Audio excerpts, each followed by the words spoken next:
do an exercise with clients, and I call it the negative thesis statement exercise. And so I asked the client if in high school they remember the 5-paragraph essay in English class, and it's a way to support a thought, right? It's a way to create an argument around a thought. So the 5-paragraph essay, if you guys don't remember, if you all don't remember, is it's 5 paragraphs. The first paragraph is the introductory paragraph, and then the end of the introductory paragraph is a thesis statement.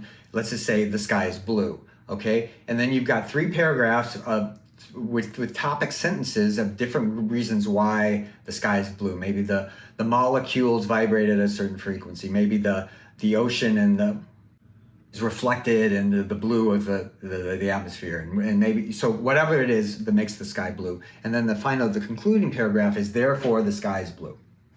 It's a way to prove a point. Now our brains do the same thing. And unfortunately, what we have in that thesis statement at the very beginning, the last sentence of the introductory paragraph, if we extend the metaphor, is negative. So we have a negative thesis statement. Well, why is that? Well, when I was using the XY graph, most of our thinking usually is in quadrant C. It's, again, quadrant A is the past and I'm better than you. Quadrant B is the future, I'm better than you. Quadrant C is the past, I'm not as good as you. And quadrant D is the future and I'm not as good as you. So why is it in quadrant C? Well, as kids, we weren't good enough. We needed help to survive. We needed a roof over our heads. We needed to please the surroundings to get fed and loved and all of that stuff. So because the brain likes to hold on to narratives about ourselves, like I said, we'll continue to carry a narrative along.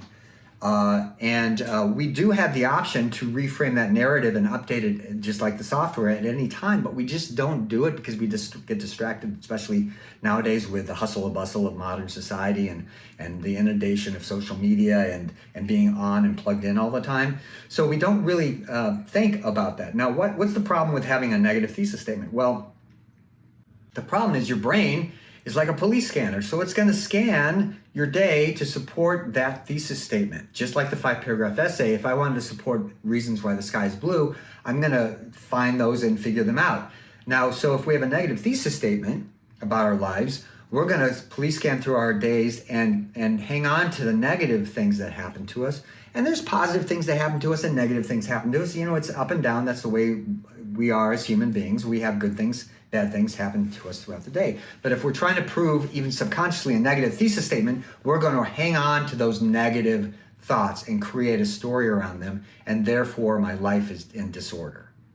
So through therapy, what I often recommend is stopping and redesigning the thesis statement and saying, okay, so how do I flip that thought? You know, is my life out of control, or are there certain things I can control?